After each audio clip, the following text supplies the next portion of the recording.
Hey everybody, welcome to episode 7 of my CrackPack modded Minecraft series, where we're building a military base. Even though I think I've been calling it a Let's Build, and we really don't do a lot of building on camera just because there's so much to do. I've been working since I got back from ArcadiaCon this weekend, and I feel like I've done a lot of stuff and a lot of nothing, so I don't know. I guess first of all we'll talk about what I've been doing. As per usual, I've slowly been working on the power plant here. Just more minor stuff for decoration. We got a fence up now because I want more fences around the base. I went and snowed some of the roof, the lip, and also the top. I didn't want to fully cover it in snow. I just wanted it to look like it'd been snowing recently and some snow piled up on top.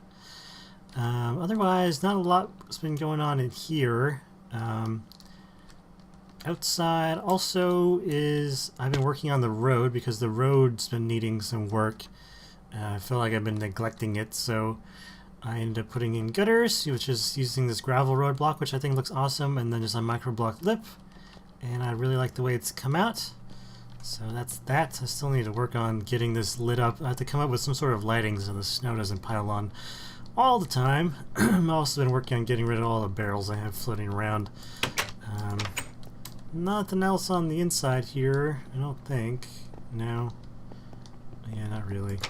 I just kind of tidied up a little bit. So it's not done yet. I'm still working on some stuff. I've been gathering more inspiration actually recently from different things. So I got this little dude out of a failed joke, but I have a little mini-me, so he can hang out in there. Hopefully he won't cause too much destruction, and he won't kill himself, so we'll see what he does. But I have been working on the Foundry, on the Smeltery. Let's go take a look at it. You can't really see it from here. There's a good place to see it from over there. Way up here. There's a spot that I like. No, we can just stop out anywhere. Take a look at it. A little too far. So I went with a concrete roof, chiseled. It gives it that darker color. And since we're using so much of the same texture in the blocks, I'm really wanted to kind of have a lot of variation in the color, so that's why I went with this block. This one will get snow on it too. Once I get to that, just a little bit of micro blocks around the edge. I do want to put some sort of thing running along the top, and I do want to put like a ladder or something up here. I haven't completely pushed the road all the way here yet. We have a fence coming along now, and I just have these bars here, so you know you can't drive up this way.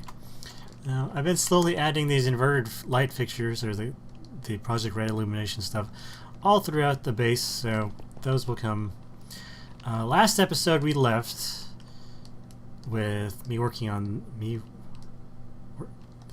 English with me working on this thing, and here it is in its finished thing. Finished. I also have a ladder down. So this works great. Goes up and goes down. It's really all it needs to do.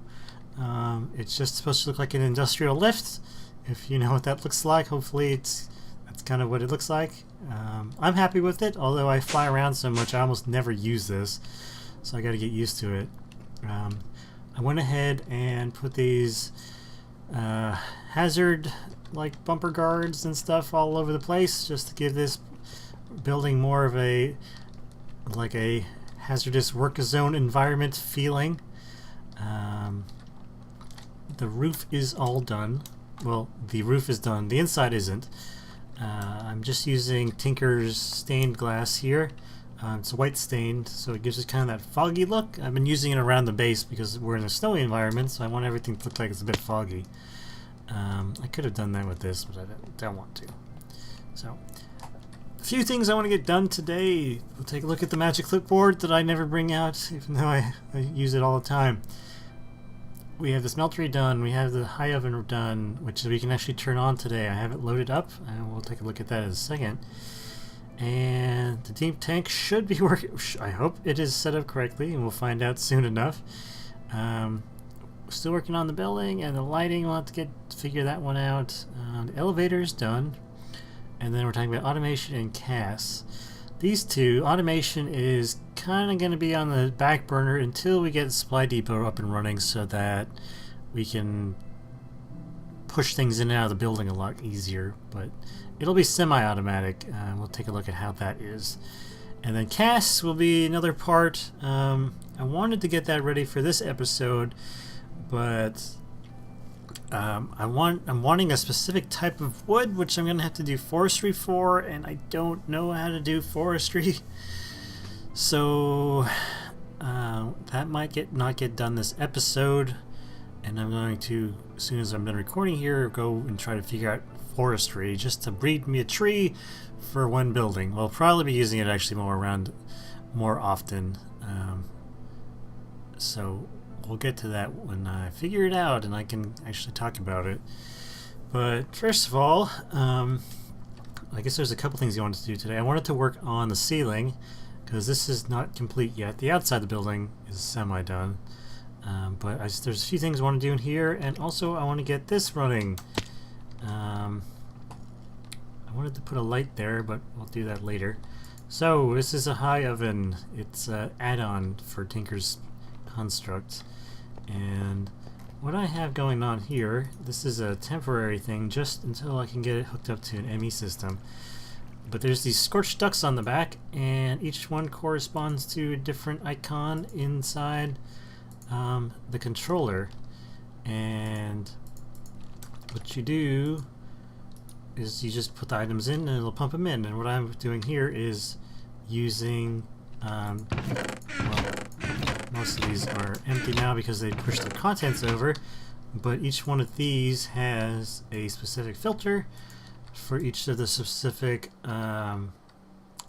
inputs, and then they'll end up in here.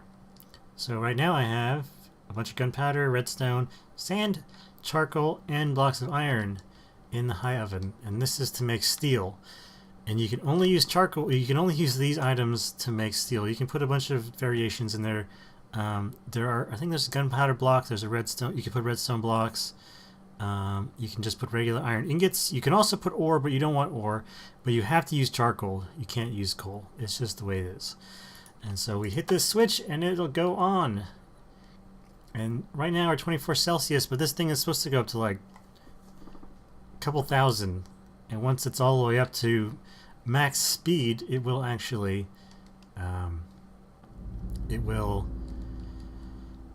cook up this iron very, very quickly. In my tests, I had 6 stacks of blocks of iron, and when it was at full temperature, max temperature, it actually ripped through all the stacks of iron within a few seconds. So this thing can really put out a huge output of steel, but it has to get warmed up first. So while this is cooking, we can work on what I want to work on, which is the ceiling.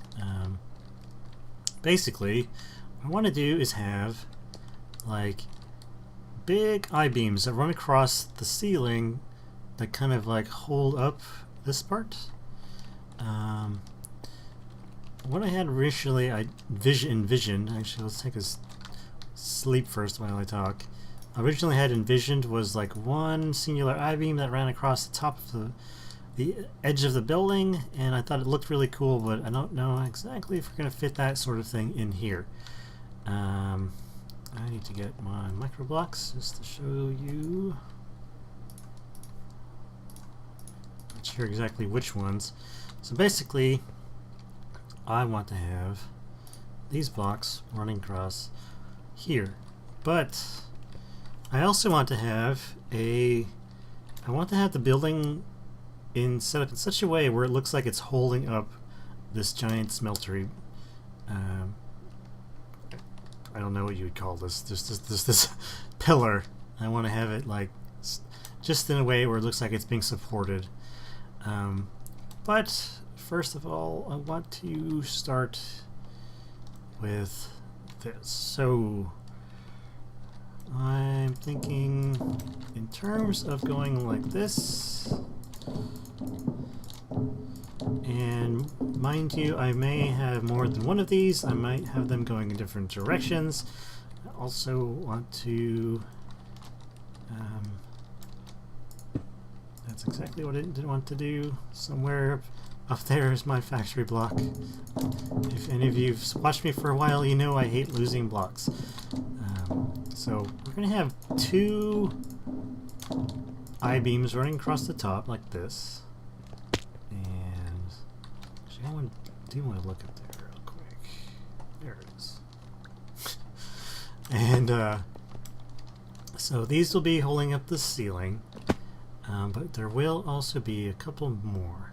But so what I'm thinking with this, I have posts, but I think these posts are going to be definitely be too big for this size. So what I want to do is use the strips, and I don't have a lot of them ready to go. But to give you an idea, it'll be kind of like that going across, and we can get a bunch of these really quick. So basically, we just microblock the entirety of this to give it that I-beam look. And this is the sort of thing that I don't want to do on camera because microblocks are boring to watch. And also, it makes it so that I can't have anything to talk about. So you get the idea here. Both of these are going to be like that on both sides. So we have these I-beams rolling across, holding the building up. I do want to do two other ones, and what they're going to be like is actually holding up, well, at least one of them. So I think this would be a great spot to do it. And to go, dang it. That's the thing about carpenter's blocks. It always gets one lost somewhere. So I'm going to have another I-beam, this one a much more massive one, that goes along like this. And so it'll be like that one is resting on this, or these two are resting on this big one, and then over here, we can, I think you can, see that one is on that one. If I wanted to match it, it would be this block, which is right in the line. So we'll probably just have it asymmetric in the building, which is totally fine with me, because we're going to do something different over there.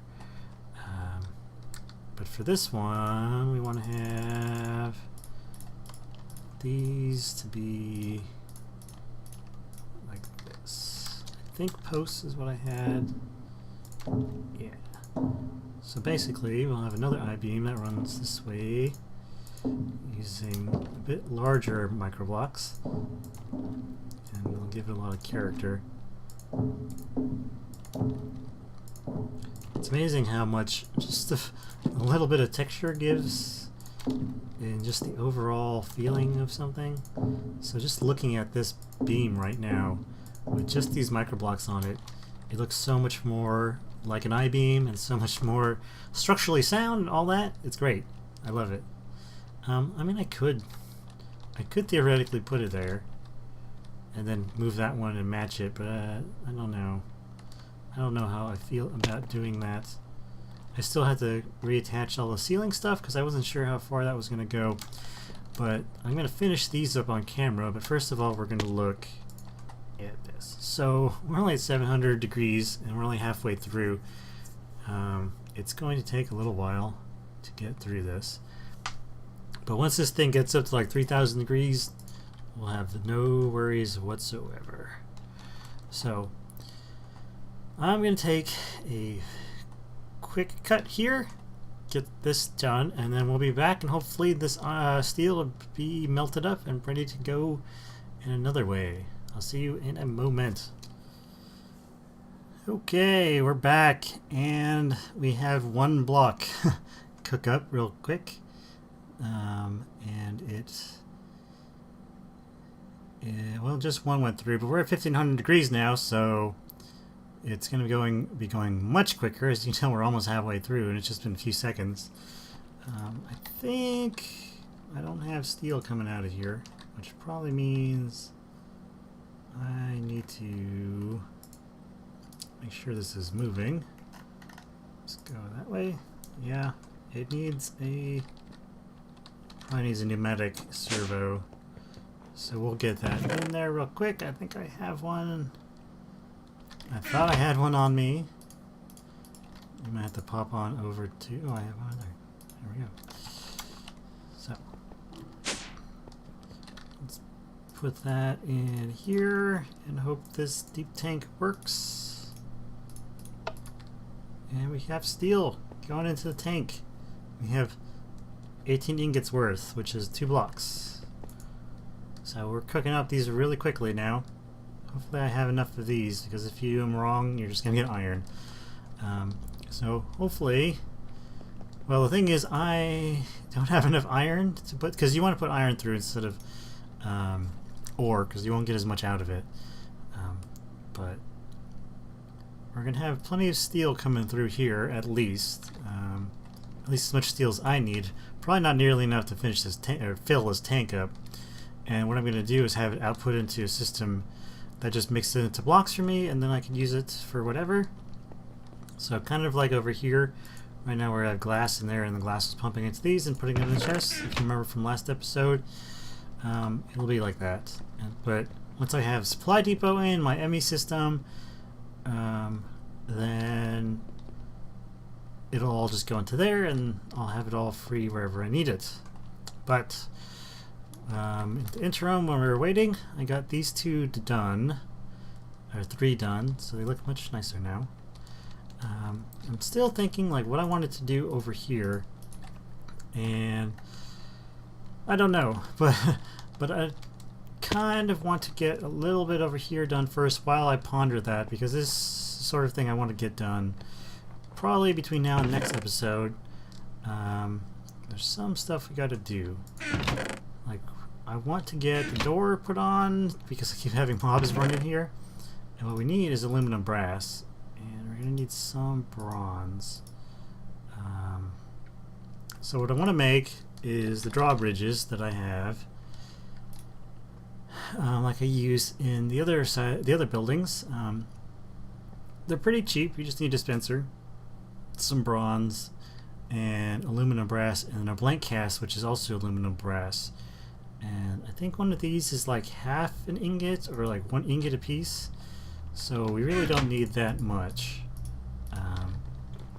What we'll do is plop that in here. Just to be in the safe side, we'll put in 3. And we'll get working on the other stuff. We just need 3 dispensers really quick, which I don't have any redstone over here. We'll hop on over to the power plant real quick and get it. I hope I have stone on me, because I've been using a lot of it recently for making different things. So we'll take that. That should be good. I did want to talk about ArcadiaCon, which happened this past weekend in Galveston, Texas, which is near Houston, for anyone who doesn't know. It was the first con, I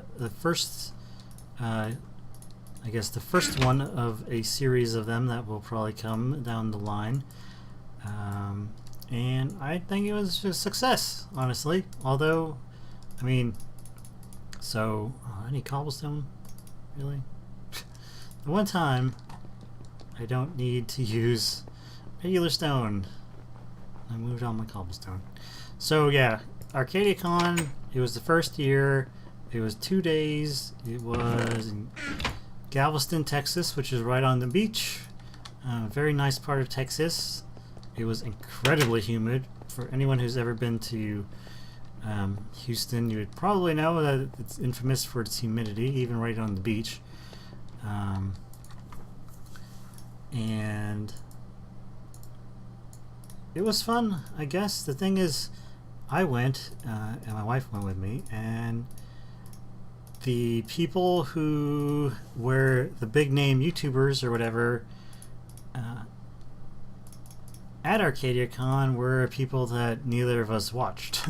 So it kind of was lost on us. I also felt like, well, I felt the same way when I went to Minecon. It was the people, like, there were just so many kids, which is like completely understandable because this is a game that is very embraced by children, and I'm glad for that. But at the same time, it was just because of something like Minecon was so much more expensive and bigger and harder to get to, that there was just a more of a ratio of adults to kids or at Minecon, but it wasn't the same sort of thing at ArcadiaCon. But also the people who were the big name YouTubers there, I don't watch any of them. Like Sky Does Minecraft, some guy named Jerome. Like, the dude has like 3 million subscribers. I have never seen one of his videos. I think I saw him at Minecon. So yeah, there's just the people I follow on a regular basis were not in attendance.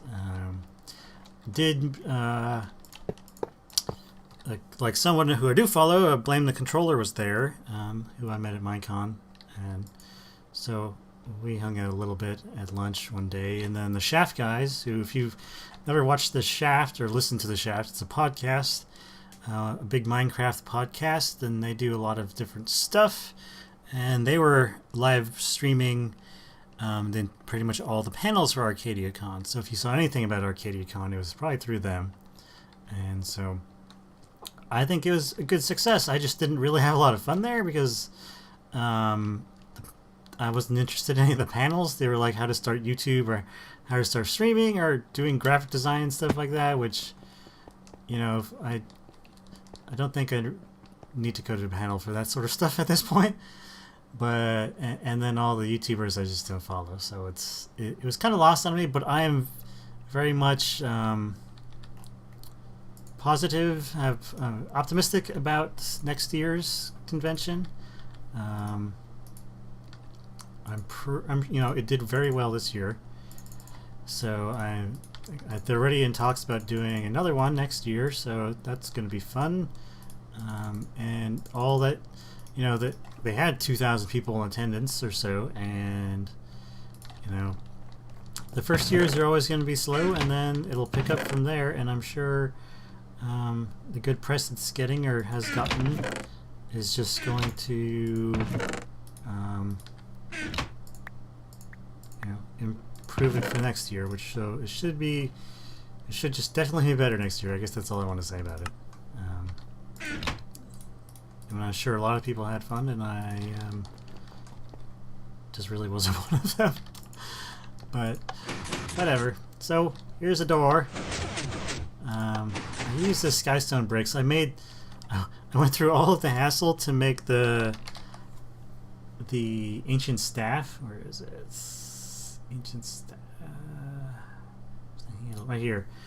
And it uses a bunch of, you need a nether star and a bunch of stuff, and it opens a portal to the paradise or whatever it's called for Biomes of Plenty. And you have to go through all the biomes and find different stones to make it. And I went there, I made the staff and went there just to get this skystone stuff because I thought it looked perfect for like sheet metal doors. So yeah, I need to find a block that'll match that one, but at least we'll have some protection from the elements.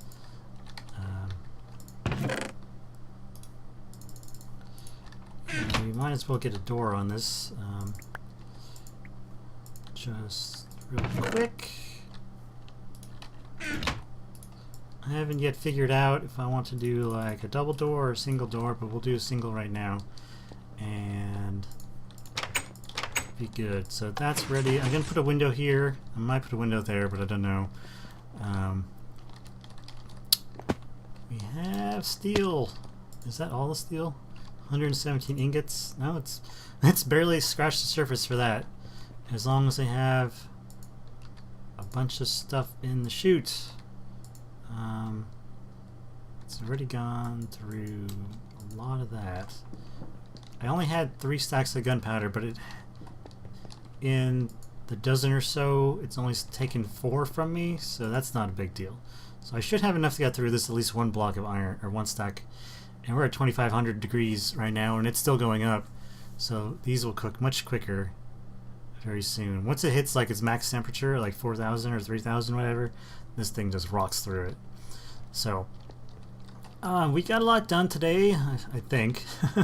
I've gotten a lot done on this building since last episode, and I'm very happy with it. I'm ready to move on to the next one, but not yet. What I'm going to do is work on this building for the next episode. We'll come back and it'll be mostly done as per usual for my builds. Yeah, hopefully. I got to get this wood. And also, I do have a plan for next episode. I really feel like lately there hasn't been anything military-esque built in the base. For building a military base, we've been doing a lot of industrial stuff, which is kind of hand in hand with the modern military, and this is going to serve us well in the future, but there hasn't been much military stuff. So I got plans for next episode for gatehouses and watchtowers and fences and stuff like that, but that'll be next episode. So I think we'll call it here today. Hopefully I didn't ramble too much, and let me know what you think of this build so far. I haven't heard anything that anybody thinks of it. I am very happy about this building. Much more, actually, I'm more happy about this building than I am the power plant. This one has a lot more character. It's all on the inside, but I'm way more happy about this one. There's just the power plant had so much to do with the power generation that I had to focus on and getting the reactors going and all that. But in here, it was more about the building itself, because the smeltery stuff is really easy to do, and you know, it's more of me thinking, how am I going to pretty this up? Like, I just have this square cylinder that goes up and it just stops because the maximum height for this is 8, so it's pointless. You know, doing little things like this brings out so much of it. And this, I just like the way that looks, even though that's not permanent with all the chests. These will go somewhere eventually. But I am very happy. I'm happy with this building. I like the colors. There's just so much color variation here. Like, we have 4 different significant colors. And you're down here on the bottom and you look up and it's like stuff is happening. And the elevator looks awesome. So I'm so happy with this building. I don't know if that's coming through. But so I stopped rambling on. Thanks for watching. I will see you next time. If you like the episode, please hit the like button. If this is the first one you've seen of my stuff, subscribe and watch my backlog of things. I do have some episodes up, a couple hundred of them it seems like, of me building stuff. Although we're only in episode 7 of this series. I am trying my best to get more than 1 episode out a week, but this stuff is very slow, as you may have noticed from me building I-beams, how long it took. So yeah, bear with me. I do not want this series to die, and I'm enjoying it quite a bit. It's just very slow. So, thanks for watching yet again. I'll see you next time.